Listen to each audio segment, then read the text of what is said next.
Antes de comenzar, ingresa al salón y prepárate para vivir la experiencia E-Commerce Innovation Summit.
Hoy, 15 de octubre, prepárate para ser parte del principal evento del comercio electrónico del país, E-Commerce Innovation Summit 2024.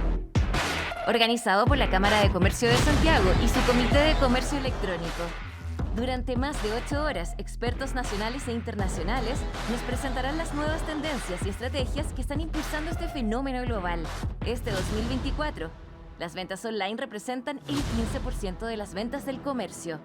Se proyectan ventas online por $11.500 millones, 8% más respecto al año pasado. Exitoso cambio en la usabilidad de sitios cyber.cl. Logra aumentar el tráfico que se recibe evento a evento. Cyber App ha logrado incrementar la interacción de los consumidores en los eventos cyber. ¿Estás preparado para vivir la experiencia? Bienvenidos al E-Commerce Innovation Summit 2024. ¿Cómo están? Bienvenidas, bienvenidos. Perdón, ¿están ahí o no? Un aplauso para el inicio de este evento maravilloso. Si no están ahí, de verdad, si es que no hay ánimo, no partimos. Y tenemos a los expertos que me los puedo llevar para otra parte. ¿Están ahí o no? Ya, vamos a ir despertando durante esta jornada. Bienvenidas, bienvenidos a este encuentro maravilloso donde vamos a estar compartiendo ideas, innovación. Como ustedes lo ven acá, el E-Commerce Innovation Summit. Vamos a tener una jornada maravillosa donde vamos a escucharlos a ustedes, pero también vamos a compartir experiencias. Le pido a la gente que está ahí atrásito que se vaya ubicando. Tenemos un amplio salón para que se puedan sentir bien cómodos y cómodas. Por supuesto, le quiero agradecer personalmente a nuestros sponsors que hacen posible este evento organizado por la Cámara de Comercio de Santiago. Acuérdense que todas las experiencias que ustedes vivan hoy las pueden compartir en redes sociales con el hashtag EISummit o EISummit para quienes no hablen inglés. Con ese hashtag comparten todas las experiencias de hoy, no solo de este escenario, sino además del resto de los conversatorios y las experiencias que tenemos preparados para ustedes. Obviamente tenemos que dar el puntapié inicial a esta jornada con una tremenda mujer que tuve el honor de conocer hace un ratito. Ella fue reconocida en el año 2022 como una de las mujeres más influyentes de nuestro país. Además, es la primera presidenta de la Cámara de Comercio de Santiago desde el año 2021 y de verdad es un honor poder tenerla en este inicio de este Summit durante esta jornada. María Teresa Vial, te pedimos que subas a este escenario. Fuerte el aplauso para este inicio del E-Commerce Innovation Summit.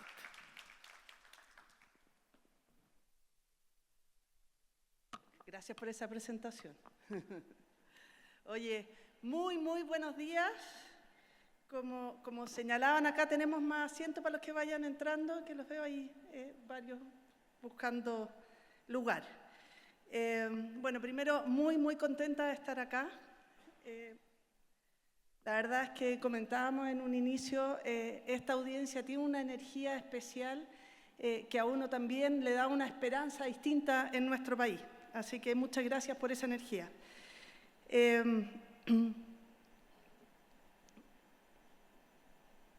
Quería comentarles un poquito, muy brevemente, respecto de los últimos años del e-commerce.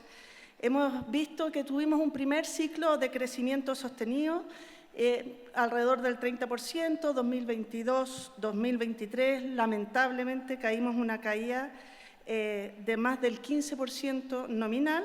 Sin embargo, ya este año hemos estado viendo indicios de reactivación en el consumo de las ventas online.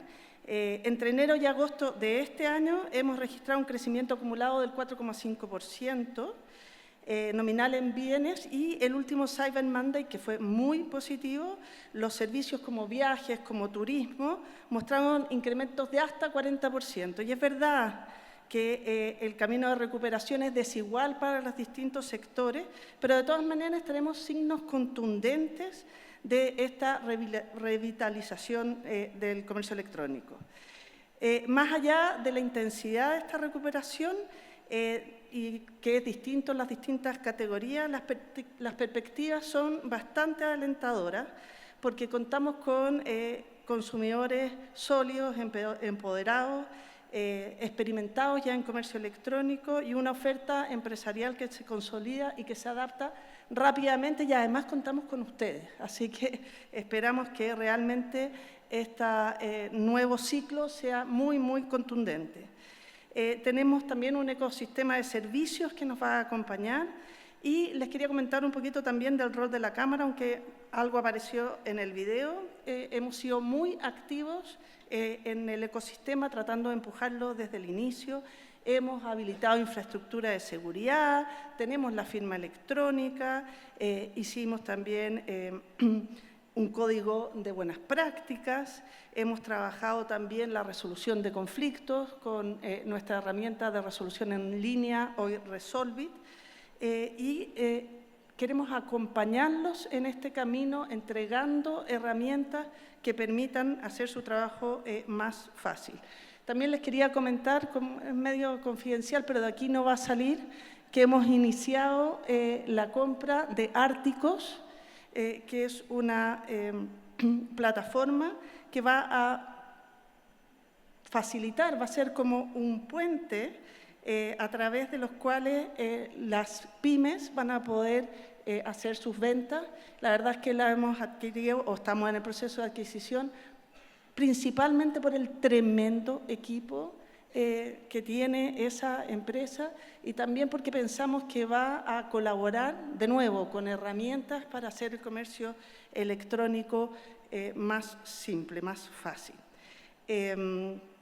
Nada, solamente volver a agradecerles su presencia aquí, volver a decirles que contamos con ustedes, que el país cuenta con ustedes, y que la verdad es que es un orgullo y un agrado estar en eventos como este, porque el equipo de la Cámara es tremendo y hace estas cosas extraordinarias, pero también porque congrega a gente que cree que con trabajo este país va a salir adelante y vamos a hacer cosas extraordinarias. Así que muchas, muchas gracias y bienvenidos al evento.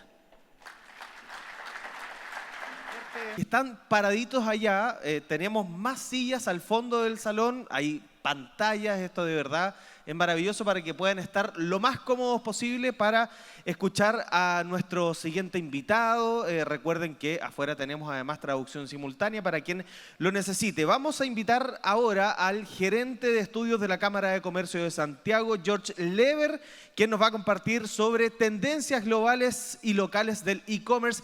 George, bienvenido. Fuerte el aplauso para George Lever.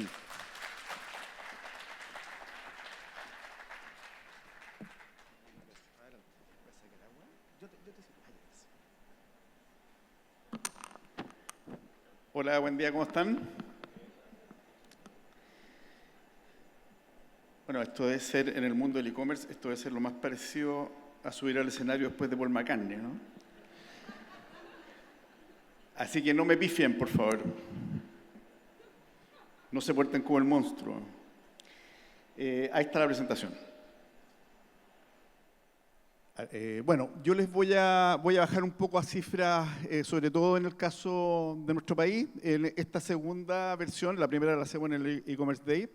Este es como una actualización, vamos a ser más breve que de costumbre, pero vamos a hacer hincapié en un par de temas que son relevantes. Primero, partiendo desde lo más global, ¿no es cierto?, lo más macro, poco cómo se ha comportado el comercio electrónico a nivel internacional. Todos hemos visto, nos pasó en Chile algo muy parecido a lo que ha pasado a nivel internacional. Tuvimos esa fuerte aceleración durante los años de pandemia, ¿verdad? Donde algunos mercados se vieron más impactados, producto de probablemente mayores restricciones a la movilidad, mayor preparación para el e-commerce, mayor cantidad de nuevos usuarios que se captaron que no hacían e-commerce antes de estos encierros, etc. Y luego de esa aceleración, que es la que vemos hacia el año 2021, viene esta desaceleración que hemos visto en forma más reciente, que en algunos casos se transforma, como pasó en Chile, lo comentaba la presidenta, se transforma en una caída, y en otros casos se transforma a nivel global en general, lo que ocurrió más bien fue una desaceleración. Si comparamos el caso de Chile, ahora en términos de tasas de crecimiento respecto al resto del mundo, lo que aparece en la línea más abajo, celeste, es cómo se ha comportado año a año el comercio electrónico a nivel global. Y si ustedes se fijan, esto es un poco lo que hablábamos, hay una aceleración, crece casi al 30% durante la pandemia y luego se desacelera hacia tasas del 10, incluso por debajo del 10% en los años que siguen, pero sigue creciendo. En el caso de Chile pasa algo muy extraño, ¿no es cierto? Somos la amplificación perfecta de estos fenómenos a nivel global, es decir, tuvimos un crecimiento, y aquí estamos hablando solamente del comercio electrónico de bienes, tuvo un crecimiento del 150% entre el 2020 y el 2021, siguió creciendo a tasas muy altas, y luego entramos a un escenario prácticamente recesivo en general en nuestra economía, particularmente desde el punto de vista del consumo y el gasto, que nos hace entrar, digamos, en este ciclo de prácticamente 2 años de contracciones, ¿verdad? El 2022, el 2023. Esa aceleración, bueno, en nuestro país tuvimos varias particularidades que explican por qué creció tan fuerte el comercio electrónico. Entre ellas, que tuvimos regímenes de encierro mucho más estrictos que el promedio global, ¿no es cierto? Es decir, tuvimos forzadamente que comprar mucho más online que lo que ocurrió en el resto del mundo. Teníamos menos posibilidades de comprar en comercio físico. Tuvimos una logística que respondió muy rápido y por lo tanto habilitó muy rápidamente todo lo que tiene que ver con el comercio electrónico, no solamente el tradicional al que estábamos acostumbrados, sino que también en el caso de los alimentos, por ejemplo, y los medicamentos, que fueron ejes importantes dentro de ese proceso. Y además tuvimos un shock de ingresos, que es el que todos recordamos durante la pandemia, ¿verdad? Los retiros de fondos de pensiones, los planes de apoyo gubernamentales que se dieron en todas partes, los planes de apoyo, pero en el caso de Chile fueron mucho más abundantes proporcionalmente en relación a nuestros ingresos. Entonces, aumentó muy fuertemente el gasto, no solamente porque teníamos que comprar a través de online, sino porque teníamos mucho más dinero para comprar en general y compramos mucho más, ¿verdad? Y eso, evidentemente, después de la fiesta hay que pagar las cuentas, desaparecieron esos ingresos extraordinarios, y la economía desde el punto de vista del gasto, el consumo, entra en un ciclo, llamémoslo semi-recesivo, del cual ahora, si ustedes se fijan, al final, la expectativa para el próximo año ya es que Chile va a crecer más rápido que el resto del mundo. Este año está más o menos en tasas similares, si se cumplen nuestras expectativas. Vamos en 4,5%, nuestra expectativa es de 8% para este año, lo cual, de cualquier forma, siendo 8 o 5, es una buena noticia después de los primeros años de contracción que ha experimentado el comercio electrónico en nuestro país. De hecho, si miramos hacia adelante, ya ha pasado todo este proceso tan extraño, las expectativas de crecimiento para los próximos 5 años son relativamente buenas a nivel global. Si ustedes se fijan, a nivel mundial se espera un crecimiento del casi el 10% anual. Y en el caso de Chile, bueno, y de varios países más emergentes en la órbita del comercio electrónico, las tasas esperadas son más altas que el 10, y en el caso de Chile, de acuerdo a nuestras expectativas, debiéramos volver a las tasas de 2 dígitos, de manera ya relativamente sostenida, y de hecho estamos bastante por encima del promedio si nos comparamos con el resto de los países, ¿no? Y eso tiene que ver con las capacidades desplegadas por nuestro comercio electrónico, por el aumento de madurez de los compradores, es decir, cuánto logramos generar efecto incremental, como decía Abinat, en esa base de consumidores, ocupando, por supuesto, las nuevas herramientas que nos están facilitando un mejor encuentro entre oferta y demanda. El comercio electrónico chileno se ha comportado en términos nominales, en dólares, de esa forma. Ahí ustedes pueden ver la caída reciente y las expectativas para este año que hablan en torno a los 11.500 millones, que es una cifra que ya nos deja, digamos, yo diría, en la tercera gran etapa del comercio electrónico chileno. La primera fue el despliegue desde sus inicios con tasas de crecimiento muy altas, consecutivamente en torno al 30% durante más de una década.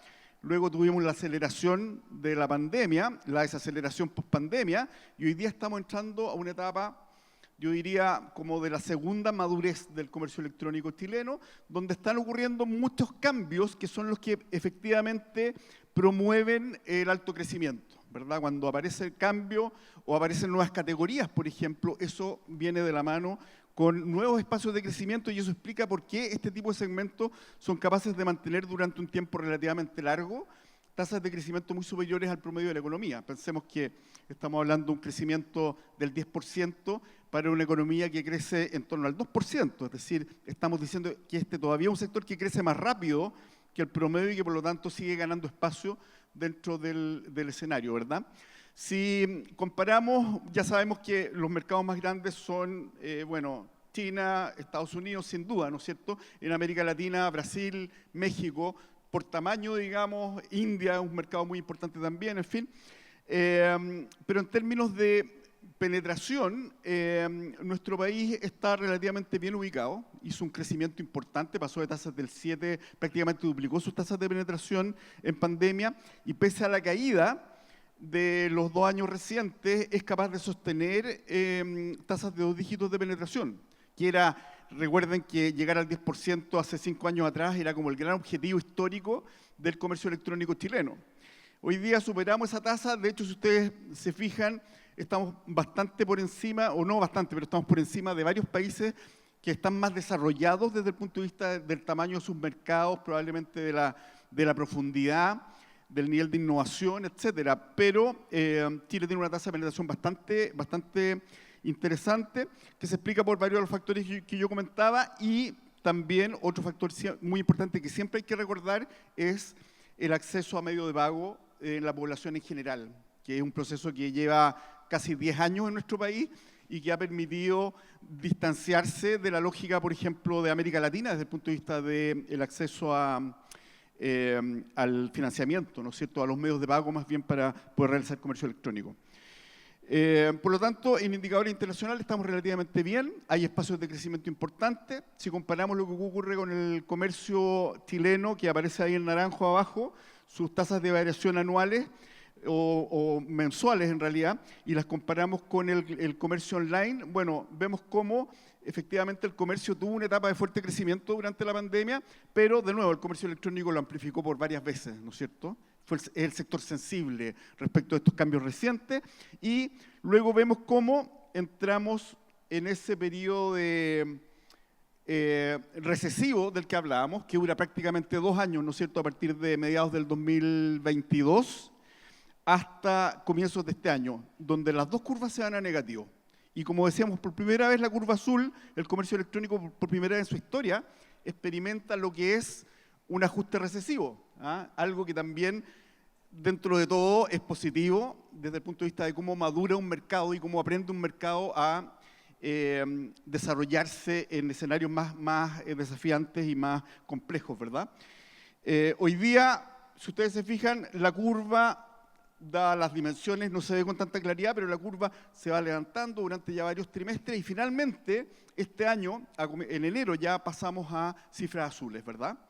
Con alguna intermitencia, ahí hay una caída que tuvo que ver con que en mayo no tuvimos Cyber, sino que lo tuvimos en junio. Entonces en mayo las ventas cayeron fuerte, en junio subieron fuerte, ahí está trimestralizado, así que el efecto está un poco amortiguado, ¿verdad? Pero hoy día creciendo a tasas bastante altas, todavía influidas por ese Cyber, pero convergiendo hacia estos niveles de los que hablábamos, entre el 4, el 5 y el 8%, que son las tasas que esperamos para este año y que se van a seguir incrementando de acuerdo a nuestra estimación para lo que sigue.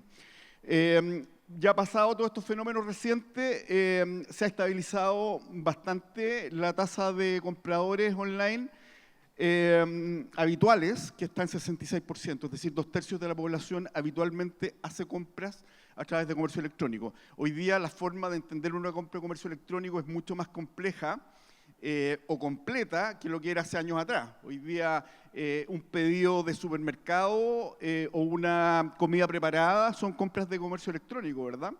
Y por lo tanto esa misma diversidad ha ido ayudando a que sea un mercado más sofisticado, con muchas más alternativas y que cada vez está más cerca de las necesidades de los consumidores, ¿verdad? Siguiente. ¿Cuáles son los canales de compra más utilizados? Bueno, de nuevo, olvidemos la volatilidad entre medio, ¿verdad? Pero un canal muy consolidado en el caso de Chile, a diferencia de otros países, son las multitiendas. El 64%, es decir, prácticamente todos los que compran online compran en grandes tiendas o en multitiendas. Los marketplaces es un fenómeno en desarrollo, con la volatilidad que puede tener en el corto plazo, pero si trazamos la línea, es un fenómeno que está en desarrollo creciente, que pierde tal vez algún nivel de importancia en el último año, pero porque también tuvo un desarrollo muy fuerte en los años anteriores, ¿verdad? En años recientes se desarrolla una base de marketplace que antes no existía. Y se consolidan también los players existentes. Supermercados aparece con mucha fuerza. Hoy día el 36% de los consumidores compra a través de supermercados. Si nos vamos más atrás, esas tasas eran bastante más bajas. Es decir, el caso de supermercados y alimentos es el caso más reciente de desarrollo emergente en el comercio electrónico chileno y lo hace con mucha fuerza, como voy a mostrar en una lámina más adelante. Las tiendas internacionales también tienen la volatilidad, digamos, de los últimos años. Hoy día 1/3 de las personas habitualmente compra en alguna tienda internacional.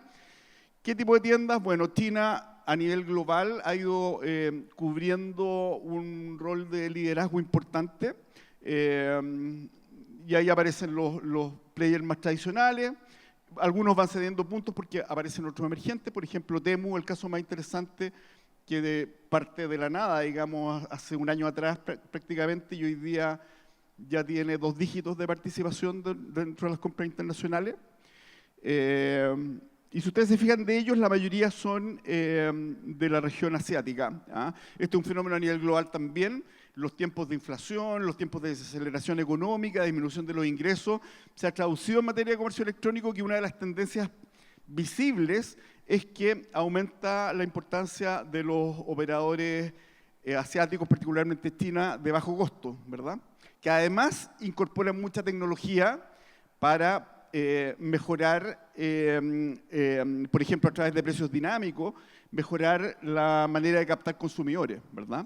Y por lo tanto, por lo menos en el corto plazo, es un fenómeno muy fuerte, que las empresas más tradicionales están tratando de combatir a través de las técnicas que explicaba Abinat y de la personalización, del vínculo emocional con los consumidores, de la lealtad de marca, etc. Dentro de las categorías, bueno, vestuario sigue siendo lo más importante, de hecho retoma importancia luego de los años anteriores, donde los bienes durables fueron muy protagónicos y los semidurables perdieron una parte de su protagonismo. Tecnología, estamos en un año donde los bienes durables, o venimos de 3 años, digamos, que los bienes durables han sido relativamente golpeados, ¿no es cierto? Son los más sensibles a procesos como esta reducción de la demanda en consumo en general. Pero siguen siendo los más importantes, vestuario en términos de cantidad, ¿no es cierto?, de transacciones, tecnología y bienes durables en general en términos de valor total. Y aparecen factores muy importantes, como les decía, en el caso de alimentación, que ahora aparece en el mapa, hace años atrás está prácticamente en el otro extremo, y especialidades como mascotas, por ejemplo, que han tenido también un desarrollo importante en el canal online, que a su vez ha potenciado el canal físico. La interrelación entre los canales se ha vuelto muy, muy importante. Si vemos cómo se han comportado las ventas en los últimos años, dejo fuera lo que pasó el 2020-2021, donde los crecimientos fueron muy importantes, ¿verdad? Pasamos ya a esta etapa más de desaceleración y contracción. Si ustedes se fijan, no todos los sectores se comportan igual. Algunos sectores siguieron creciendo durante estos años complejos en el caso del online. Alimentos, bebidas y tabaco siguieron creciendo. Farmacia, higiene personal siguieron creciendo, básicamente porque son 2 o 3 segmentos relativamente nuevos para el comercio electrónico en términos de masividad y que tienen tasas de crecimiento muy fuertes. Las previas, de hecho, se triplicaron, se cuadruplicaron los años previos y todavía están en plena etapa de penetración. Es decir, son como la fuerza emergente del comercio electrónico hoy día, mientras que las categorías más tradicionales, como el caso, por ejemplo, de vestuario, calzado, productos electrónicos, hogar, materiales de construcción, todos ya relativamente consolidados y maduros en el comercio electrónico chileno, se parecen más a cómo se comporta el consumo en general, es decir, tienen contracciones importantes durante los últimos 2 años y empiezan a levantar cabeza, si ustedes se fijan, todavía no con total claridad durante este año. El caso de los productos electrónicos se ve con más claridad, los otros todavía están en tasas prácticamente de crecimiento cero. Si vemos la trayectoria ahora como nivel del comercio electrónico en los últimos años, ahí está un poco descrito el proceso del que hablábamos, es decir, tenemos este fuerte crecimiento, tenemos básicamente tres grandes etapas que se repiten en todos los sectores, con mayor o menor intensidad. Una trayectoria que venía previa, que está muy marcada, fíjense, por los eventos cyber, todos los PIC tienen que ver con cyber o con Navidad, pero con una trayectoria de crecimiento sostenido, pero en niveles bastante bajos. Luego tenemos la aceleración muy agresiva en tiempos de pandemia y luego esta desaceleración que tiene sus picos también debido a los eventos, ¿no es cierto? Pero que se va entrando, digamos, en este escenario recesivo y hoy día vemos cómo la curva empieza a tomar pendiente positiva, ¿verdad? En esa situación está el comercio electrónico chileno hoy día. Si ustedes se fijan, los niveles de transacción, estos son niveles, no son tasas de crecimiento, los niveles de transacción hoy día son muy superiores a los que teníamos previo a la pandemia. Es decir, hoy día los niveles de transacción habituales son 4 veces más altos que lo que teníamos antes de la pandemia. Si no hubiese habido pandemia, ¿dónde estaríamos? Probablemente no muy lejos de donde estamos. Uno tiende a pensar que la pandemia nos hizo ganar 2, 3 años de desarrollo, en algunos casos es así, pero tal vez no estaríamos tan lejos, solo que habríamos descrito una curva mucho más lineal. A diferencia de otros sectores, eso sí, es probable que el comercio electrónico hoy día esté más arriba que su trayectoria histórica de lo que le pasa a los otros sectores que todavía están por debajo de su trayectoria histórica, los otros sectores de la economía. En el caso de los bienes durables, la curva es muy parecida, es prácticamente casi calcada a la del comercio electrónico en general, porque los bienes durables o el equipamiento hogar, la electrónica, la tecnología, son el segmento más importante del comercio electrónico en términos de valor, ¿verdad? Y por lo tanto viene saliendo esta recesión y está comenzando a tomar pulso, como veíamos también en la lámina que mostraba los crecimientos.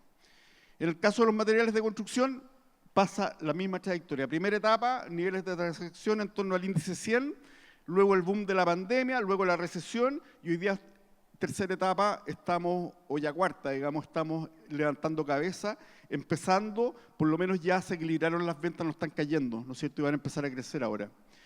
En el caso de vestuario y calzado, mucho más volátil, está mucho más marcado por las temporadas, ¿no es cierto? Sufre un impacto en los eventos cyber muy significativo, lo mismo que en Navidad, y también le ocurren las 3 etapas, y hoy día, con esa gran volatilidad, digamos, también está ya pasando a cifras positivas y describiendo el nuevo ciclo que viene. Aquí está el caso de, por ejemplo, una de las categorías más beneficiadas por este proceso reciente, productos de farmacia, perfumería y salud, higiene personal. Fíjense, aquí estamos en niveles, partimos en 100 y hoy día estamos en niveles de 1.600, es decir, crece mucho más que cualquier otro sector de los que hemos visto. Son 16 veces más se transa hoy día en Internet. ¿Por qué? Porque es un segmento emergente que era muy pequeño hace 4 años, 5 años atrás, y hoy día es un sector ya importante que va hacia su camino de madurez. Y si ustedes se fijan, a diferencia de las otras trayectorias, siempre esta trayectoria es creciente, con la estacionalidad propia, pero siempre es creciente. O sea, no ha tenido todavía esa mini recesión que ya tuvieron los sectores maduros. El otro sector que le pasa lo mismo, el de la alimentación. Y aquí se ve con más claridad todavía. Fíjense que llegamos a los 1.900 hoy día, es decir, 19 veces más, multiplicados por 19, la cantidad de transacciones que teníamos antes de la pandemia. Y de nuevo, tiene un pequeño ajuste, digamos, durante el 2022, cuando empieza este ajuste recesivo, pero se recupera rápidamente Y hoy día en el comercio electrónico, a diferencia de lo que pasa en el comercio físico, ¿no es cierto? En el comercio electrónico es el sector con mayor velocidad de crecimiento que hemos visto en estos últimos años, algo que le pasó a vestuario hace unos 10 años atrás, me parece, cuando empezó a penetrar en el comercio electrónico un segmento que antes era lejano también al online, ¿verdad? No tenemos cifras o índices en el caso de turismo, pero si vemos más del 70% de los tickets o de los paquetes turísticos se venden a través de online, así que este es un sector muy penetrado y lo que pasa en este mercado pasa en el online, o al revés, lo que pasa en el online pasa en el mercado. Entonces, si vemos un proxy, que es el comportamiento del número de pasajeros transportados, desde o hacia nuestro país o dentro de nuestro país, vemos bueno, la caída fuerte de la pandemia y luego una recuperación que, como decía la presidenta ya en el caso del último Cyber, con tasas de crecimiento del 40%, es decir, superando el 20% que creció supermercados en el mismo Cyber. Es decir, un sector que vuelve a ser relevante, que había llegado a pesar menos del 10% del comercio electrónico después de la caída y hoy día ya recupera el 30%, 33%, que todavía está por debajo de su relevancia histórica, pero creciendo con bastante velocidad. Está alimentando, digamos, estas tasas de crecimiento de las que habíamos hablado. Si vemos la trayectoria de las ventas del comercio, no se asusten con este gráfico, veámoslo muy simple. La línea naranja nos muestra más o menos cómo se han comportado. Estas son ventas día a día del comercio total. ¿Ah? Vemos cómo estamos en una curva, de nuevo, todo lo que nos ha pasado como economía, pero estamos entrando a la etapa de crecimiento, ¿verdad? Fíjense que los puntos verdes son los días más importantes del comercio, que es Navidad, y los puntos azules son los segundos días más importantes del comercio total, ¿eh? No del comercio electrónico, que son los eventos Cyber, los Cyber Day o los Cyber Monday. Y fíjense que el día histórico de mayores ventas en nuestro país, en el comercio, fue el Cyber Day del año 2021. Casi 500 millones de dólares en un día, el primer día de ese Cyber. Ninguna Navidad ha superado esa cifra. A superar, ¿no es cierto? Pero ha sido el día más importante del comercio en general. Los eventos Cyber en general, volviendo un poco a lo que nos contaba Abinat, como efecto macro, tienen un efecto incremental, es decir, la creación de los cyber en nuestro país generó un impacto incremental en la demanda y luego en la oferta, ¿no es cierto?, que nos ha permitido tener una lógica de desarrollo, un sostén, digamos, de crecimiento y de captación de clientes que ha sido determinante. Como anécdota, los puntos en rojo, ustedes pueden percibir qué días son, ¿no es cierto?, son los cierres obligatorios del comercio, los días de elecciones. A propósito, vienen 2 días de elecciones luego. Las ventas caen 80, 60%. Tal vez uno podría decir, está bien que eso pase, pero probablemente esto no es evaluado cuando se toman decisiones de agregar y agregar días feriados y transformarlos en feriados obligatorios. Ojo que el comercio electrónico sigue funcionando en esos días, pero igual el comercio se contrae violentamente.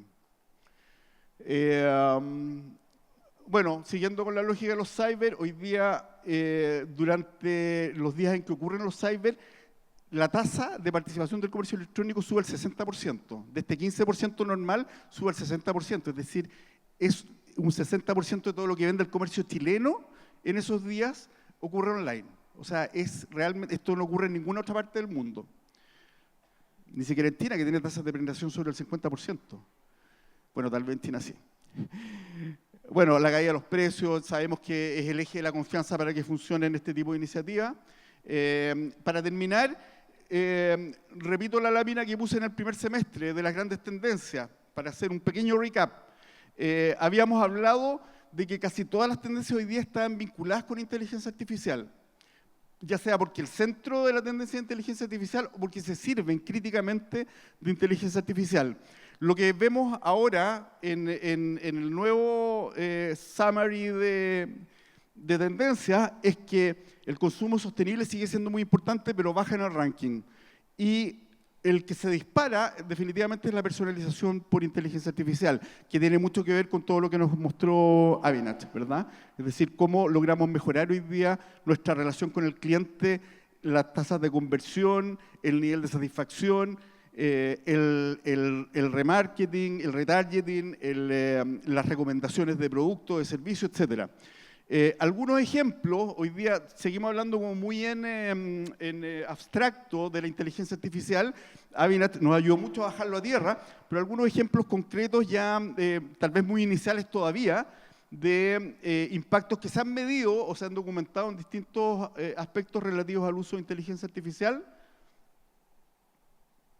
Ahí, eso queda como documentación en realidad, pero si se fijan en algunas cosas, se han detectado reducciones de costos por mantenimiento predictivo del 30% o aumentos de las ventas en el comercio electrónico entre el 10 y el 31%, aumento de las tasas de conversión de hasta un 200%. Es decir, acá ustedes pueden encontrar algunas cosas que ya empiezan a arrojar evidencia, alguna más empírica que otra, ¿no es cierto?, que nos va mostrando en qué líneas, por ejemplo, la mantención de inventarios, la predicción de venta y por lo tanto la predicción de inventarios y aprovisionamiento, el impacto de los chatbots, por ejemplo, en la resolución de conflictos o en la mejora de la respuesta al cliente, en fin, la reducción de tiempos de búsqueda de recursos humanos, el costo de servicio al cliente. Ya hay evidencia que empieza a arrojar cómo esto se traduce en números y por lo tanto tiene un impacto concreto y nos sirve, por lo menos en este minuto, nos sirve como benchmark respecto de las estrategias que nosotros estamos adoptando con esta herramienta. Muchas gracias por su atención. Muchas gracias, George Levert, de la Cámara de Comercio de Santiago. Recuerden que ustedes pueden compartir a través de sus redes sociales con el hashtag EI Summit. Acordémonos que podemos interactuar entre nosotros también. Quiero tomarme de lo último que decía George y entender que la inteligencia artificial hoy lo es casi todos y principalmente en el e-commerce, la inteligencia artificial generativa. Y para hablar de eso quiero invitar a este escenario a Pablo León, que es de McKinsey & Company, para que nos pueda contar un poquito de esta inteligencia artificial generativa y cómo afecta directamente en el e-commerce. Pablo, por favor, ¿estás por ahí? Acá. Pablo, querido, fuerte el aplauso para Pablo León. Muchas gracias. Bien, hoy la idea es contarles un poco, parte de las conversaciones que vienen pasando durante el día de hoy corren alrededor del impacto de la inteligencia artificial, también de la inteligencia artificial generativa. Lo que les voy a contar hoy es un poco el impacto global, ¿sí?, de lo que estamos viendo con números a nivel impacto global y algunos casos de organizaciones que lo están poniendo en práctica, ¿sí? Esto creo que lo vimos. ¿Cuál es la diferencia entre la inteligencia artificial y la inteligencia artificial generativa? Resuelve, por ejemplo, la analítica, resuelve tareas analíticas de forma más rápida, eficiente, y nos permite hacer tareas, por ejemplo, como un forecast o pronóstico de ventas, segmentar clientes, análisis de sentimiento a partir de las voces de las comunicaciones que tenemos con los clientes.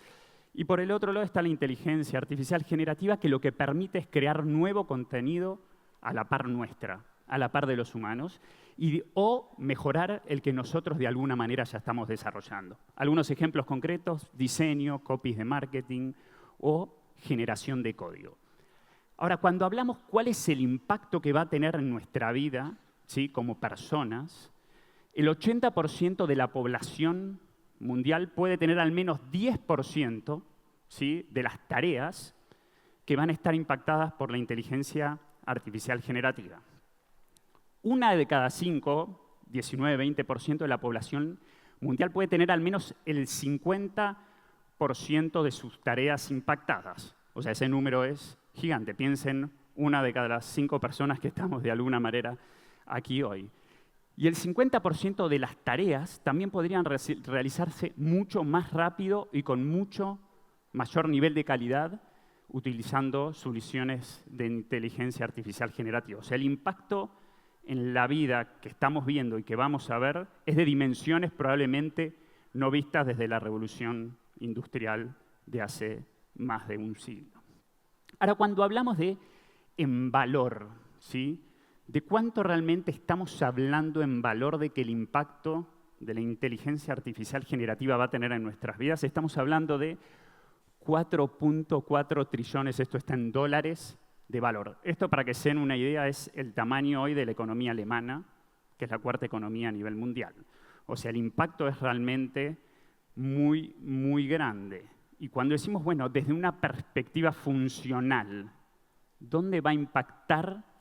Hay dos grandes mundos donde nosotros vemos que va a impactar en mayor nivel. Uno es todo en el mundo de marketing y ventas, ¿sí? A partir de la inteligencia artificial generativa, cómo potenciar marketing y ventas. Y por otro lado, en todo lo que es ingeniería de software. Vimos algunos ejemplos de Avinash en coding, pero también, digamos, en otras disciplinas. Entonces, esto es, de alguna manera, una foto del impacto a nivel global que esto está teniendo y va a tener. Ahora, cuando lo vemos por sector, y esto de vuelta tiene una mirada global, después de las compañías de tecnología, el principal sector donde va a estar impactado por la inteligencia artificial generativa, ese retail es el e-commerce, ¿sí? Entonces, no es, digamos, solo algo que nos va a estar impactando, digamos, como personas, sino también sectorialmente va a tener un impacto muy, pero muy grande y lo está teniendo. Ahora, cuando decimos, bueno, pero ¿dónde de alguna manera va a estar o está impactando? Y creemos que en toda la cadena de valor de un e-commerce esto va a estar pasando, desde la estrategia y propuesta de valor de un e-commerce, pensando en la generación de demanda, el site conversion optimization, la atención al cliente y la supply chain o la planificación. Y para cada uno de esos hay casos específicos que hoy estamos viendo. Por ejemplo, en la estrategia y propuesta de valor, optimizar el rol de los distintos canales y pensar o repensar el footprint. En la generación de demanda, cómo impulsar la personalización o optimizar también cómo optimizo mis medios pagos y mis medios propios.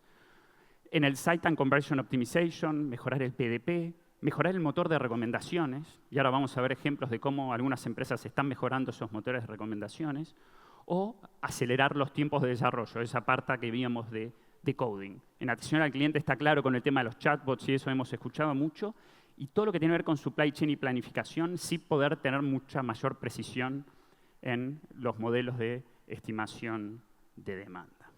Entonces, lo que hicimos fue, vemos que el impacto es muy grande, que potencialmente hay mucho valor para capturar, entonces lo que hicimos fue preguntarle, estos son compañías de retail que tienen e-commerce en Europa y los Estados Unidos, y les preguntamos en qué etapa están, ¿no?, en su relación con la inteligencia artificial generativa. Y básicamente, 60% está aún en pilotos, les diría que un 35% aún no ha llegado ahí, solo un caso mínimo ha logrado escalar algunos casos de uso prioritarios relacionados a la inteligencia artificial generativa. Entonces, desde el punto de vista de la ansiedad que comentaba Avinash, cuando vemos a las, por lo menos, principales organizaciones, tanto en Estados Unidos como en Europa, todavía están en una etapa de pilotaje, ¿sí?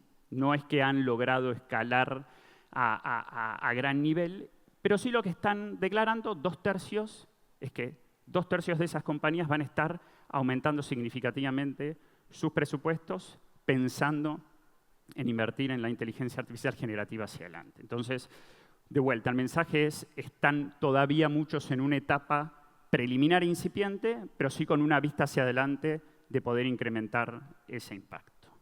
Vamos a ver algunos casos ahora de players que estamos viendo. Esto es un e-commerce muy conocido en Singapur, donde básicamente a partir de data de sus clientes, esta es una persona, Eric, tiene 53 años, es de Singapur, es hombre, compras recientes, ha comprado maquillaje para su esposa, alimentos y bebidas. Y esta es una recomendación para Eric, ¿no? Esto es construido con inteligencia artificial generativa, esto es un caso concreto, donde de alguna manera, a partir de modelos de inteligencia artificial generativa, permite personalizar un copy, ¿sí?, para Eric. Entonces es como la personalización 1 a 1. Este e-commerce declara que tiene un 20% de aumento en su tasa de conversión por este copy, ha disminuido 80% los costos de producción, esto es sí significativo un caso, pensando que esto es personalización 1 a 1, y ha aumentado un 50% la velocidad en la creación de contenido. De vuelta, esto es pensando en ese valor que dijimos del impacto que tenía en marketing y ventas, aquí se ve reflejado. Vamos a ver un caso diferente, y esto estamos hablando ya de una compañía de QSR o Quick Service Restaurant, que es Wendy's. En los Estados Unidos, más del 80% del consumo en este tipo de restaurante se da por el drive-thru, ¿sí? Por el canal que la gente consume a partir de pasar con auto, con algún otro tipo de vehículo. Lo que están desarrollando son tomas de pedido personalizadas en el kiosco del drive-thru, donde de alguna manera no solo logra entender el pedido de la persona, ¿sí? el robot con GenAI, sino también recomendar otros productos relacionados al pedido que esa persona está haciendo, ¿sí? Esto de alguna manera está siendo testeado y lo que está probando es cómo el core del negocio de Wendy's, que es el drive-thru, ¿sí? Está siendo impactado directamente por esta tecnología. Instacart, no sé si este caso lo conocen, es bastante paradigmático y es básicamente un chat, ¿sí? Que es Ask Instacart. Entonces, acá hay una persona que quiere cocinar o preparar comida mexicana y lo que va haciendo a medida que va teniendo la conversación, Instacart les va proponiendo qué tipo de, si quiere cocinar, cómo lo tiene que cocinar, qué ingredientes y dónde comprarlos, ¿sí? Y durante el chat va de alguna manera marcando la orden, confirmando la orden, y el checkout está embebido también dentro del chat, ¿sí? Es decir, al final del día esto es básicamente un conversational commerce, ¿no? A partir de la conversación que tiene un usuario con Instacart, llega al final de la compra y lo recibe en su casa. Y el último de los casos que les queríamos contar es el de Amazon. Amazon lo que está diciendo es que va a utilizar las reseñas, porque las reseñas son el principal predictor que tiene Amazon para poder de alguna manera definir cuáles van a ser las compras de los usuarios. Entonces lo que hace es usar inteligencia artificial generativa para sintetizar todos los reviews de todos los usuarios y podernos dar, digamos, un review muy simple, concreto, de qué es, ¿no?, lo que los usuarios piensan de cierto producto que está siendo ofrecido en el marketplace. De vuelta, utilizando inteligencia artificial generativa para sintetizar lo que es core del negocio, ¿no? Al final los reviews son una pata súper importante para la decisión de compra de un usuario. Ahora bien, ¿por dónde comenzar? Esta es una pregunta que todos nos hacemos y también vimos en la encuesta anterior por dónde comenzar. Y lograr valor en inteligencia artificial es mucho más que solo los modelos, ¿sí? Entonces, cuando nosotros preguntamos a las organizaciones que vemos que de alguna manera lo han logrado escalar, y son algunos de los ejemplos que vimos recientemente, ¿qué es lo que están haciendo? Se basan en 3 pilares bien concretos. 1, la estrategia, ¿sí? 2, cuáles son las capacidades necesarias. Y 3, lo que muchas organizaciones minimizan, que es la gestión del cambio, ¿sí? ¿Por qué la estrategia? Porque esto tiene que ser un roadmap, una hoja de ruta liderada por el negocio. Esto, obviamente, es una revolución tecnológica, pero al final del día tiene que ser liderado por el negocio. El caso de Wendy's lo prueba. El 80% de la venta pasa por el drive-thru. Entonces, ¿dónde vamos a poner nuestra apuesta? La vamos a hacer en el drive-thru. Número 2, ¿cuáles son las capacidades? ¿Cuál es el talento que necesito para poder hacer esto? ¿Cuál es el modelo operativo? Esto no es un silo, esto es toda la organización. Entonces, ¿cómo conecto a toda la organización? 3, ¿cuál es la tecnología y cuáles son los datos? Definitivamente. Y por último, dentro de la lógica de gestión del cambio, ¿cómo me aseguro la adopción, ¿no?, de alguna manera todo este approach para luego sí escalar, ¿sí?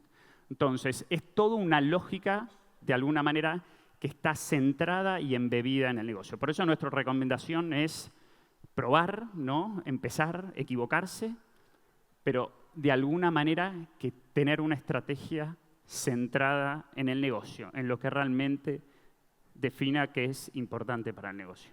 Bueno, muchas gracias. Esto es todo.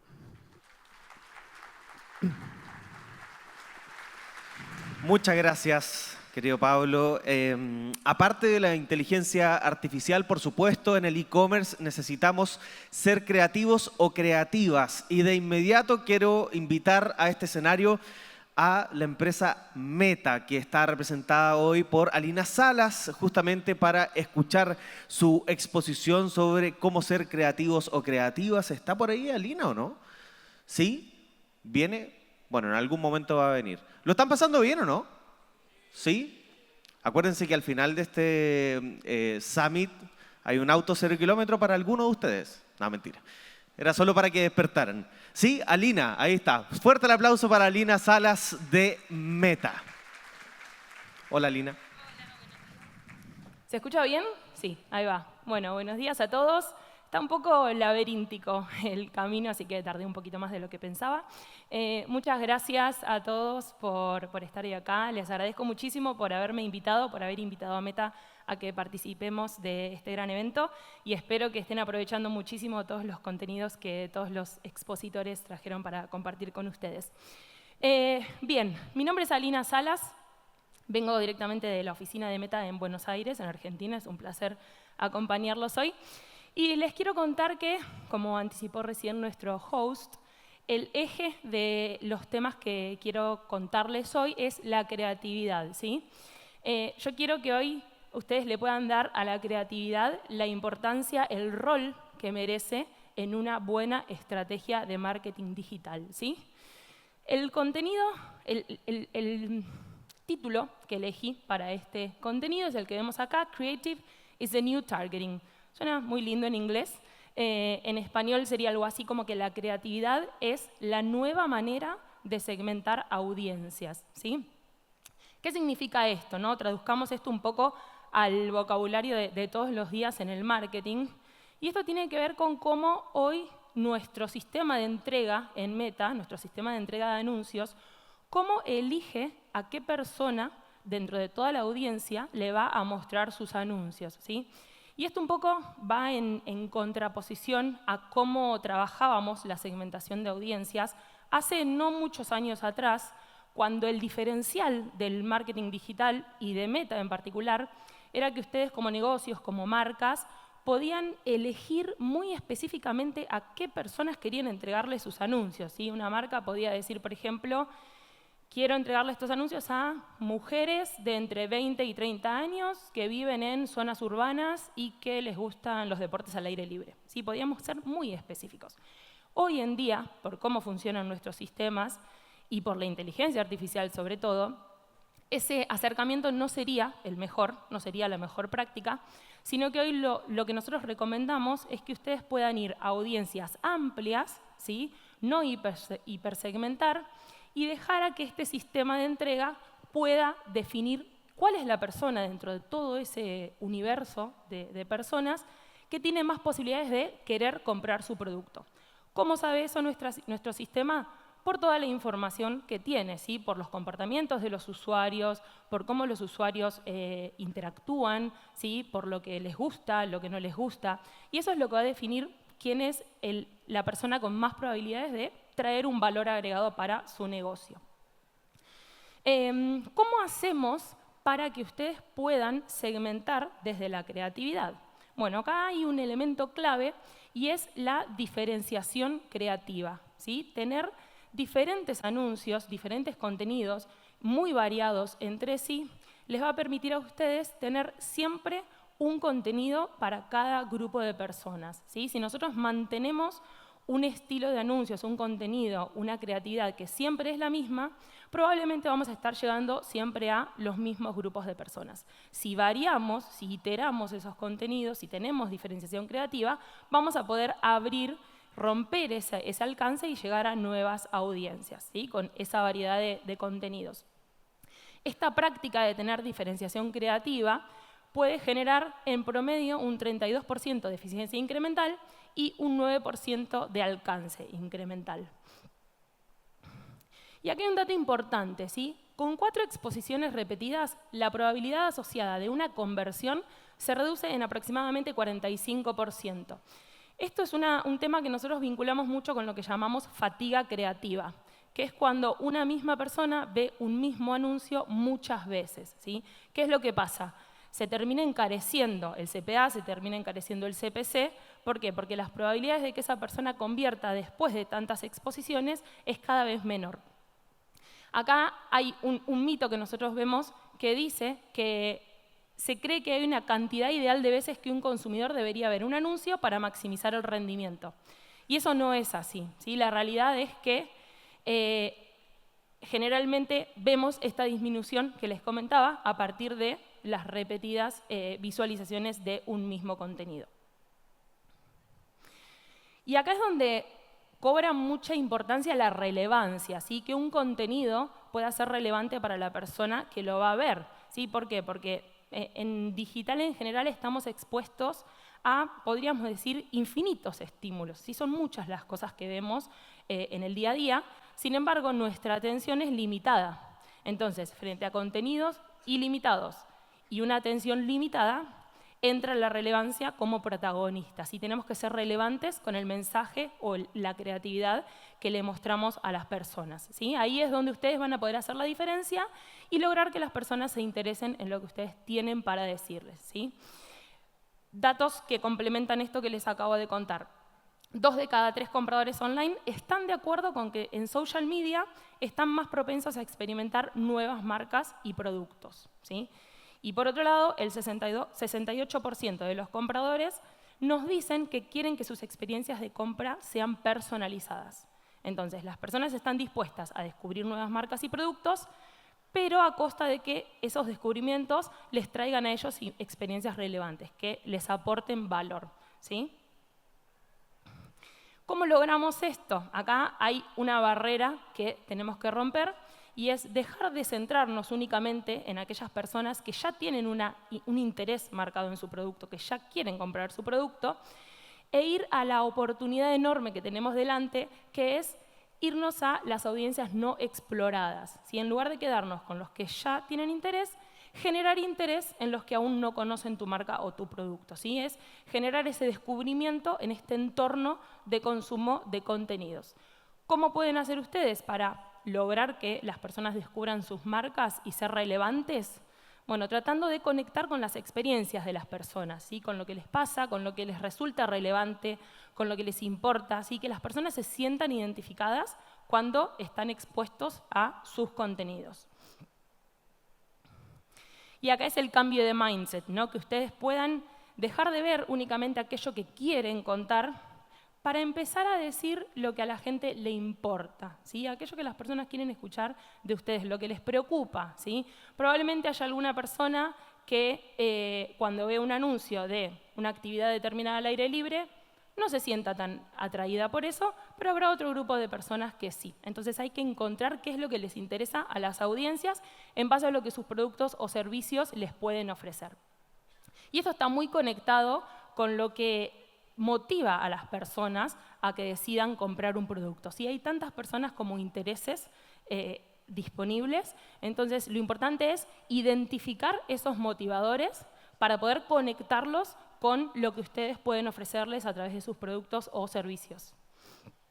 Y también hay que entender que existen estímulos para que una persona decida comprar un producto, ¿sí? Alguien puede verse motivado porque un producto está en descuento, ¿sí? O tiene una oferta.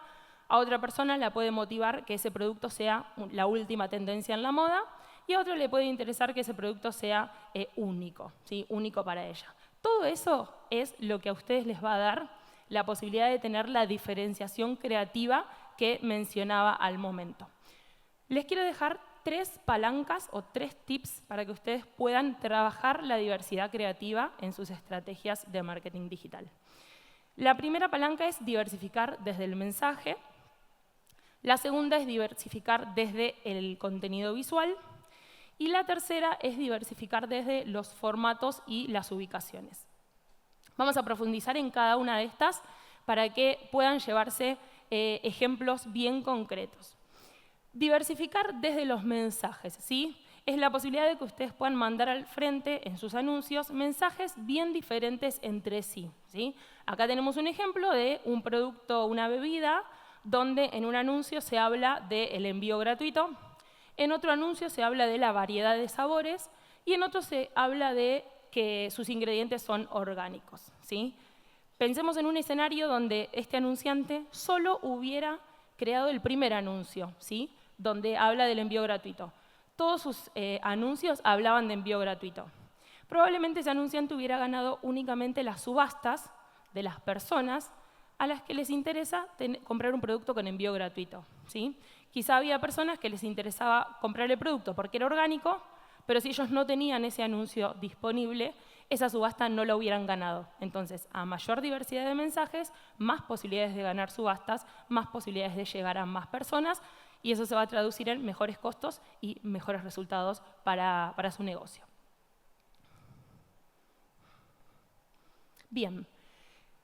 ¿Cómo podemos trabajar esta generación de motivadores? ¿Sí? Yo les decía recién que hay que entender o descubrir qué es lo que motiva a las personas a comprar su producto o, por el contrario, a no comprarlo. ¿Sí? Algo puede motivarme a querer comprar algo o también puede ser que yo no lo compre por algún motivo. Entonces, ustedes pueden identificar esos motivadores a partir de estos 3 pasos. En primer lugar es mapear todo aquello que motiva o impide que una persona pueda comprar su producto. El segundo paso es conectar esos motivadores o barreras con los beneficios que su producto les ofrece, ¿sí? Para contrarrestar.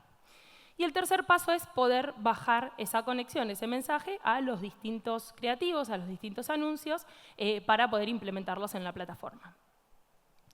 Y veamos un ejemplo bien específico de cómo una marca puede hacer este ejercicio. Así vamos a trabajar con el caso de Feroldis, que es una marca de moda y de lifestyle. El primer paso entonces es identificar las barreras y motivadores para este producto, ¿no? ¿Cuáles serían los motivadores para que una persona quiera comprar un producto de Feroldis?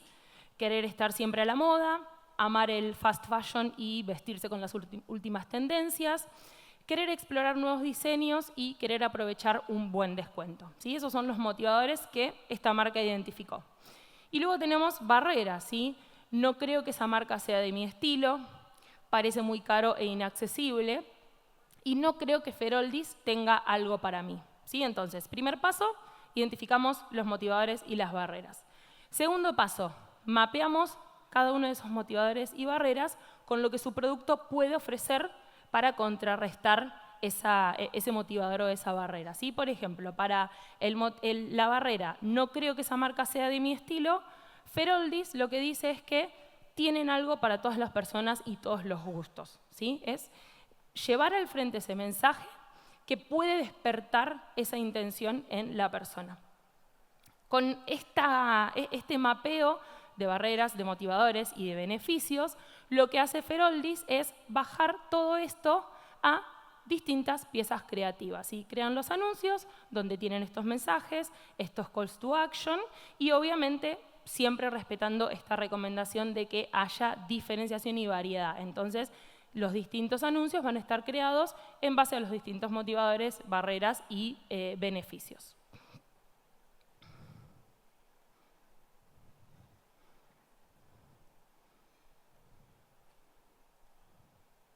Ahí va. Entonces, segunda palanca, diversificar desde lo visual, ¿sí? No solo tenemos que diferenciar los mensajes, sino que también ese elemento visual que va a ser el protagonista en cada uno de sus anuncios, ¿sí? Entonces acá la recomendación es utilizar o aprovechar las diferentes técnicas visuales que hoy están disponibles para que ustedes puedan recrear esa diferenciación, ¿sí? Desde utilizar personas como protagonistas en sus anuncios, foco o zoom en el producto o todos los productos, aprovechar las ilustraciones, trabajar también con creadores de contenido que le van a aportar diferenciación y un mensaje y un estilo visual muy distinto. Todas esas técnicas les van a permitir a ustedes que puedan tener variedad de contenidos para conectar con todas las personas de la audiencia. Y la tercera palanca es diversificar utilizando los formatos y las ubicaciones, ¿sí? En la familia de aplicaciones de Meta tenemos 4 aplicaciones que hoy sirven para imprimir anuncios: Facebook, Instagram, Audience Network y Messenger, ¿sí? Cada una de ellas tiene distintas ubicaciones, ¿sí? El feed, las historias, los reels. Y también tenemos distintos formatos de anuncios: videos, imágenes estáticas, collection, carrusel, anuncios con encuestas, ¿sí? La lista es muy larga. Cuanto más ustedes puedan utilizar todos estos formatos y todas estas ubicaciones, más van a aportar en su estrategia de diversificar sus creatividades. Bien, y quiero acá hacer un doble clic en un formato muy especial y muy relevante actualmente en nuestras plataformas, que es el formato Reels, ¿sí? Es uno de los últimos formatos que lanzó Meta y fue de los formatos que más rápido creció y que más rápido penetró en la audiencia y que a su vez tuvo la capacidad de crear como un universo en sí mismo donde se habla un idioma particular, ¿sí? Vieron que las empresas en Reels se dan como ese permiso de ser un poquito más disruptivas, un poquito menos formales, porque se suben a esta manera de hablar el lenguaje de Reels. Y quiero dejarles 4 recomendaciones de cómo pueden ustedes crear mejores Reels o Reels que performen mejor. La primera es que sea un video, ¿sí? Si bien ustedes pueden utilizar imágenes estáticas para pautar en Reel, vemos que los videos funcionan mejor y específicamente los videos en formato 9:16, que es la pantalla completa, ¿sí? También el sonido es clave porque en Reels la mayoría de las personas consume el contenido con el sonido activado. Entonces, que ustedes puedan sumar un contenido que sea disruptivo, que agregue, ¿sí? Que sume valor a ese contenido, va a ayudarlos también. Y el último punto es que el contenido principal esté dentro de la zona segura, ¿sí? ¿Qué es la zona segura? Es ese espacio que vemos ahí, que está resaltado. ¿Por qué? Porque como ven, Reels tiene toda una experiencia alrededor por la interfaz misma que tiene elementos que pueden llegar a tapar el contenido, ¿sí? Entonces, para que eso no ocurra, hay que asegurarse de que el mensaje principal, el logo del producto, aquello que necesitamos que se vea, esté dentro de la zona. Insistimos en implementar todas estas recomendaciones porque vemos mucha mejor performance en los Reels que implementan estas recomendaciones y ahí vemos 34,5% en un CPA más bajo para los Reels que implementan todas estas buenas prácticas versus aquellos que no. Y a su vez también los Reels que son imágenes no performan tan bien como los Reels que son videos, ¿sí? Así que estas 4 recomendaciones son clave para poder tener una mejor performance en Reels.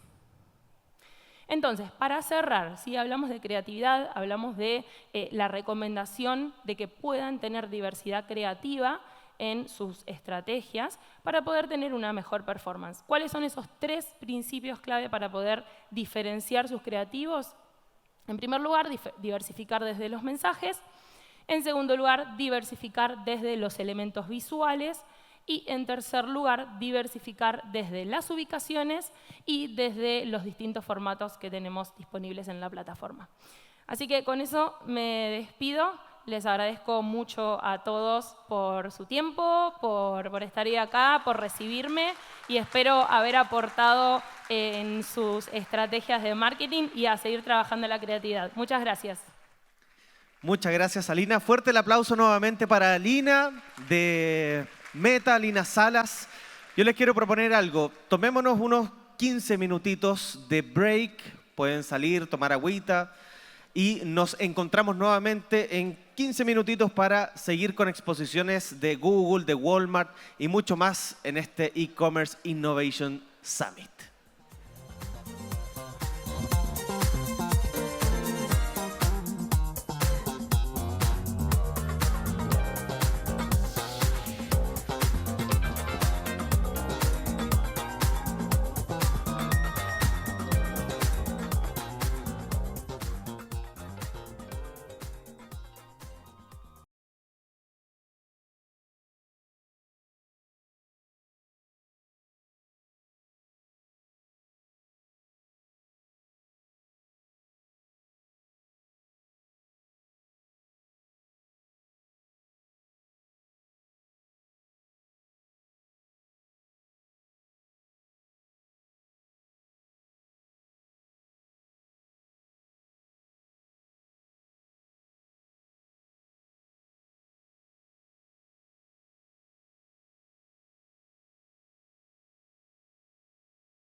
invitarlos a que los que